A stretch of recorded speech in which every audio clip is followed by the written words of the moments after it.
Jai Swaminarayan everyone. Today I am going to explain you about the functional areas of management.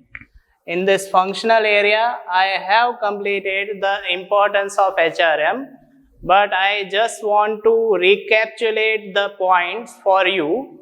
I want to repeat this point for your better understanding, and that why I am going through the explanation of importance of human resource management once again. So, what are the importance, benefit or significance of human resource management? Human resource management से आपको कौन कौन से benefit मिलते हैं उसके बारे में मैं आपको थोड़ा फिर से समझाना चाहता हूँ. ये है एम्प्लॉइज एफिशिएंसी. जो एम्प्लॉय की क्षमता होती है वो अगर proper human resource management business में इंप्लीमेंट किया गया हो तो एम्प्लॉय की क्षमता बढ़ती है. Second thing is increase in business profitability. जो बिजनेस का प्रॉफिटेबिलिटी होता है या फिर जो बिजनेस में प्रॉफिट होता है वो भी काफी हद तक बढ़ जाता है अगर proper human resource management business में इन्फ्लुएंस किया जा रहा हो तो. Third point is Prestige of business is maintain. आप अपने बिजनेस की प्रेस्टीज को मेंटेन करके रख सकते हो बाय द हेल्प ऑफ और by implementing proper human resource management, because it satisfy the workforce और employees which are working in the business. और अगर आपके एम्प्लॉइज आपके बिजनेस से खुश है तो आपकी बिजनेस की प्रेस्टीज जो है वो ऑटोमेटिकली मेंटेन होके रहती है. दूसरा पॉइंट है standard quality goods can be maintain. Human resource management जो होता है वो इसलिए अंडरटेक किया जाता है ताकि एम्प्लॉय की एफिशिएंसी, उसकी इंटेलिजेंस और उसकी प्रोफिशिएंसी को सही तरीके से इस्तेमाल किया जा सके. So it utilize the efficiency, proficiency and intelligence of the employee for the accomplishment of business objectives, and by that also the standard quality goods can be obtained by the workers or employees who are actually working in the business. तो इसकी वजह से आप एक standard quality goods भी काफी हद तक प्रोड्यूस कर सकते हो अपने बिजनेस में. Labour turnover can be reduced. आपके ऑर्गेनाइजेशन में कुछ लोग आपके ऑर्गेनाइजेशन को छोड़ के चले जाते हैं क्योंकि अगर किसी तरह का सैलरी से सेटिस्फैक्शन नहीं होता या फिर वर्क रिलेटेड स्ट्रेस की वजह से कभी कभार वो छोड़ के चले जाते हैं. लेकिन अगर आपके बिजनेस में if the business is influencing or it is conducting a proper human resource management, then labor turnover can be reduced. Next thing is utilization of resources. These resources are machinery, equipment, man, money, material, etc. can be considered as resources that are being utilized in business.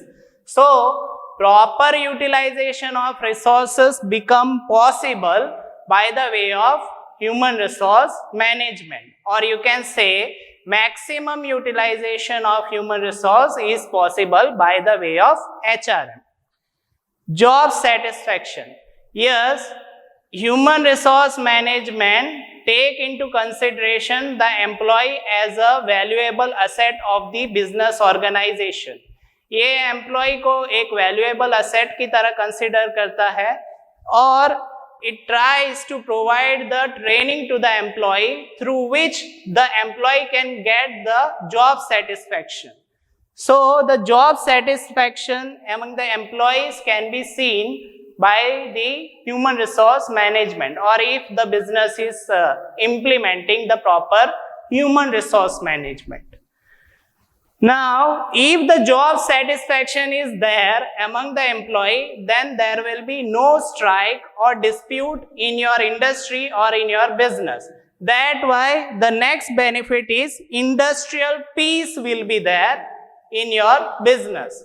So, industrial peace can also be possible by the way of human resource management. So these are the benefits of human resource management. Now our next topic is related to financial management. So what is a financial management? Financial management is related to the finance function.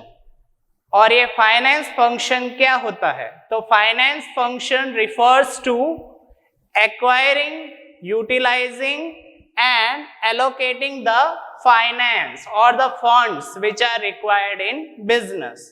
तो जो finance management है वो आप किस तरह से fund acquire करते हो, उनका यूटिलाइजेशन, उनका उपयोग कैसे करते हो और उन्हें एलोकेट या डिस्ट्रीब्यूट कैसे करते हो, उससे जुड़े हुए मैनेजमेंट को आप फाइनेंस मैनेजमेंट कह सकते हो.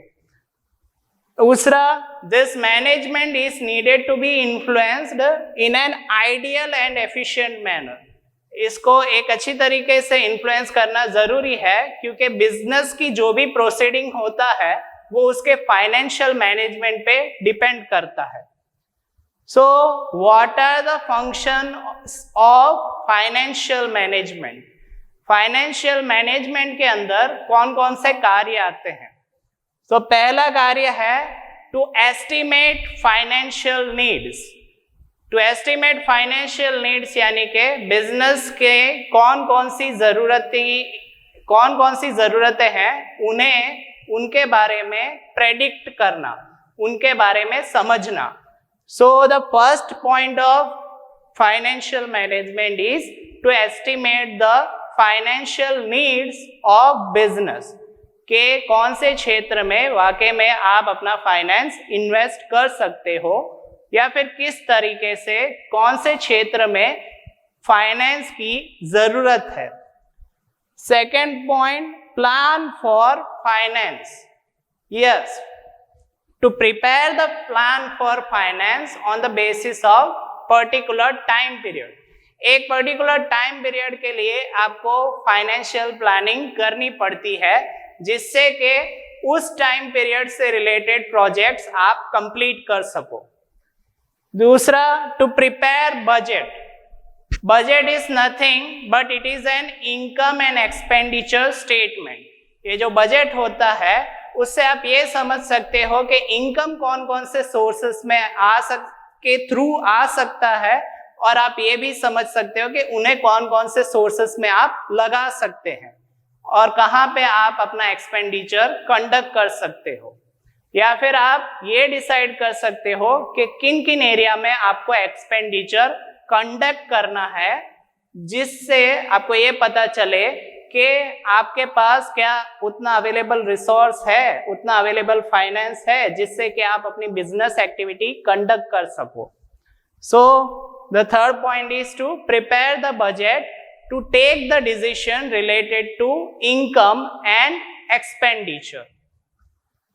Fourth point is allocate the funds. Yes, the next point is related to allocate the fund or to distribute the funds in the areas where it is being required.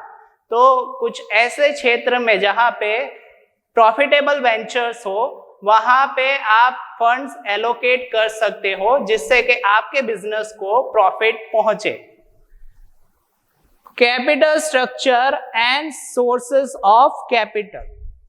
Capital structure यानी कि आपके business के लिए एक जरूरी capital structure बनाना पड़ता है. उसके लिए आपको डिसाइड करना पड़ता है, उसके लिए आपको कुछ प्लानिंग अंडरटेक करनी पड़ती है जिससे कि उस कैपिटल स्ट्रक्चर के थ्रू आप कोई भी फाइनेंस ओरिएंटेड एक्टिविटी या फिर the activity which is requiring the capital you can proceed it forward by the capital structure, and you can also undertake or you can select the sources of finance, the best sources of finance for your business. So you have to plan for the capital structure and you have to also select the sources of capital. Next thing is sources of finance.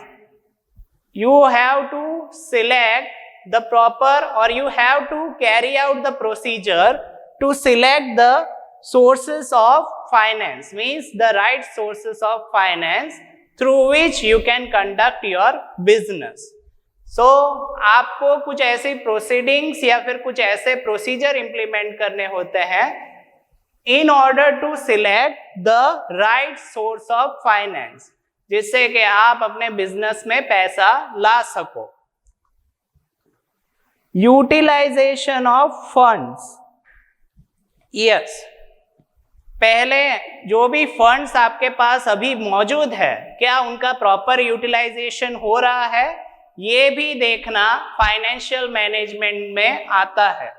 So to see that whether the funds are being utilised in a right way and also to control the financial activities. जो भी activities है, जो money oriented activities है जो आपके business में चल रहे हैं, उस पे थोड़ा कंट्रोल रखना भी जरूरी होता है फाइनेंशियल मैनेजमेंट के लिए. तो पहले फंड का सही यूटिलाइजेशन हो रहा है या नहीं वो देखना भी जरूरी है, और उसके साथ साथ फाइनेंशियल एक्टिविटीज पे कुछ हद तक कंट्रोल मेंटेन करना भी जरूरी होता है. 8 point, form financial policies. Yes, financial से रिलेटेड जो भी आइडियाज या पॉलिसीज होते हैं उनको भी बनाना पड़ता है, जिससे कि आप उस पॉलिसी को प्रोसीड कर सको या फिर उस पॉलिसी को बिजनेस के लिए आप इंप्लीमेंट कर सको. टू प्रिपेयर और to plan for taxation.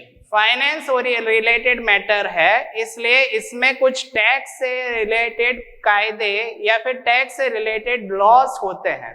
So there are some loss which you have to consider while proceeding for financial management. You also have to plan for taxation, because some sort of deduction or calculation is there that is related to taxation while proceeding for financial management.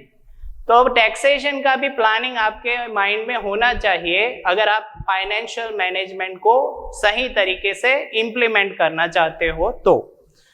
Last point is arrangement of assets. Yes, you require the assets in order to conduct the production activities or in order to conduct the different business activities. So the arrangement of asset is also coming under the functions of financial management. So these above are the functions of financial management. You can make the points in this way for your better understanding. Thank you.